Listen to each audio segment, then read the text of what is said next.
Many people labor under the notion that the American Revolution was won by a group of sturdy backwoodsmen armed with the Kentucky rifle. In fact, nothing could be further from the truth. Though backwoodsmen armed with Kentucky rifles did fight and win one battle, King's Mountain, the vast majority of the combat in the American Revolution was linear warfare on the European model. The American Revolution was won by the Continental line, using the smoothbore musket and the bayonet. I would like to cover this point from the technical end only. To put it simply, the rifle was not technically ready for general combat use. It was, of course, far more accurate than the smoothbore musket, and this accuracy translated into an increase in combat range. But the price paid for this increase was a drastic decrease in volume of fire, plus one or two other disadvantages. A smoothbore is exactly what the name implies. The bore is smooth, much like the interior of an ordinary pipe. But in a rifle, spiral grooves are cut in the bore.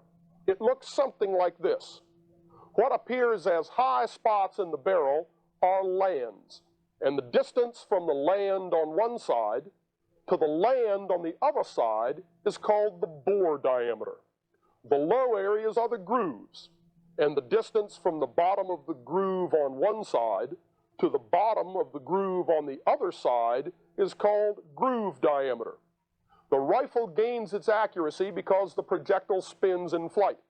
In order to gain this spin, the bullet has to be groove diameter so that the lands can engrave corresponding notches on the side of the bullet and thereby induce this spin as the bullet travels down the barrel. But if you have a muzzle loader, how do you load the bullet from muzzle down to breech? In the Kentucky rifle, the problem was solved by taking a ball very near to bore diameter and wrapping it in a lubricated cloth patch. Because the cloth patch was relatively easy to cut, this patch had the notches engraved on it at the muzzle when it was loaded, and this patch then acted as a sabot when the weapon was fired. These weapons were made on the frontier by individual rifle makers. The ramrods were of wood, partly due to ease of manufacture and partly to avoid wearing away the rifling and the soft barrel steels in use at the time. The wooden ramrod, though it has great compressive strength, cannot take much bending or shear force. Care had to be taken in loading so as not to break the ramrod. In order to reduce the resistance to loading to the lowest level possible, the patches were normally very heavily lubricated with tallow or grease or some other similar substance. This lubrication, which might contaminate the powder if left in contact for a long time, plus other obvious problems with the patch, made the paper cartridge of the musket impractical. Therefore, the shooter normally had to carry patches, ball, and powder as separate components and load them individually into the muzzle of the weapon. In order to load, the shooter poured powder from his powder horn into a measuring cup. He then poured this powder down the barrel, centered a patch on the muzzle, centered a ball on the patch, started it in the muzzle with his thumb, and then used a starter ramrod. The use of this starter ramrod is essential, for the resistance to cutting those notches is far greater than the strength of man's grip on this ramrod. So the starter ramrod to start the ball and then get it farther down the barrel so as to act as a guide for the wooden ramrod. Now pull out the wooden ramrod and with short strokes so as not to twist the ramrod, seat it down on the powder, and then return the ramrod underneath the barrel. Some shooters did use a loading block. This loading block was nothing more than a piece of wood with holes drilled in it and patch ball combinations seated into those holes. This did speed up the loading a little bit, Not that it helped you get it down the muzzle, but it helped the shooter keep all of the various components together. You should remember that all of these things needed to load the Kentucky rifle were either carried on thongs around the shooter's neck or had to be carried in pouches slung across his shoulder. Once the ball was seated on the powder, the shooter could now prime the weapon. Because the bore of the Kentucky rifle was normally very small, the touch hole, pan, frizzen, and hammer were also correspondingly small. So small, in fact, that the large granulations of powder for the main propellant charge were too large to be used in the pan. Therefore, the shooter had to carry a second powder horn with a fine granulation of powder for priming the pan. After closing the frizzen, the shooter was now ready to fire. We will show you this reproduction Kentucky rifle in action against a Flintlock smoothbore. For ease of viewing, all of these loading components for the Kentucky rifle will be on a stand right beside the shooter. The musket firer would have only one large pouch with a number of paper cartridges in this pouch, and the pouch would be rigidly held to his body, normally in front with the flap tucked back underneath his waist belt. In fact, a musket shooter could find his cartridges in that pouch just as easily as our demonstration shooter will find them on the stand beside him. The Brown Bess's target will be 50 yards downrange, but will not be shown.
The accuracy of the Kentucky rifle is quite obvious, but all is still not bliss.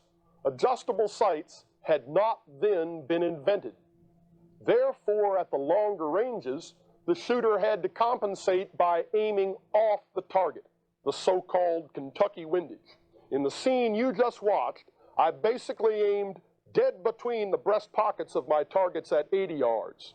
But at 185 yards, I was aiming level with the top of the head of the target and slightly to the left, and still hit just a bit low right.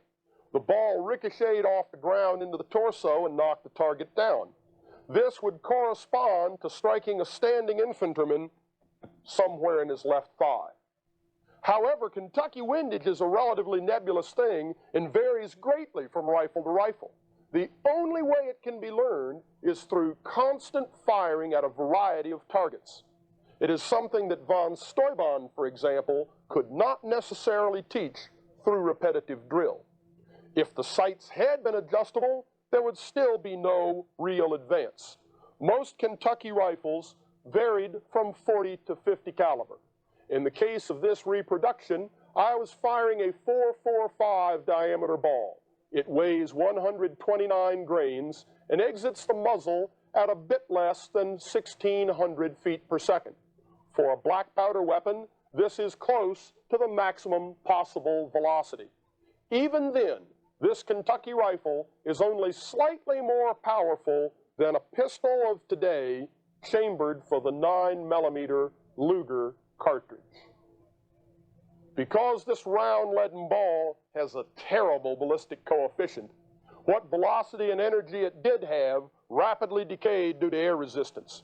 At 185 yards, the weapon has roughly the energy and effect of a 9mm pistol at 130 yards. On the chart, we see the combat range is increased.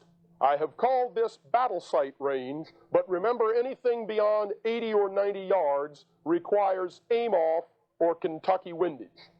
The trade-off for range is its greatly reduced volume of fire, and 1.5 rounds per minute is probably generous. In the scene you just watched, it took 52 seconds per round.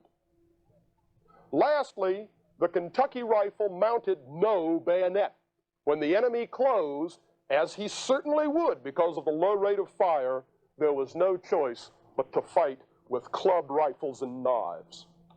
When Kentucky riflemen attempted to stand and fight, they almost invariably were swept from the field.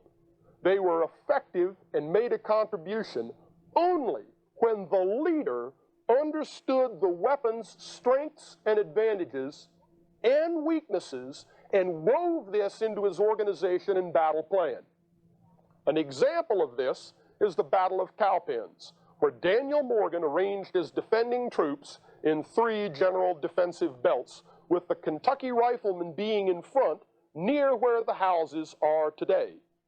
His instructions to them were to fire 2 rounds only and then retire along a predetermined path to a sheltered area in the rear. The riflemen did considerable damage to Tarleton's forces, who, when they closed on the riflemen's position, found themselves confronted with 2 defensive belts of the Continental line, the last being near the hedge. I think my statement at the beginning has perhaps become overly obvious. The Kentucky rifle was not technically ready for general combat use. The American Revolution was won by the Continental line, armed with the flintlock musket and the bayonet.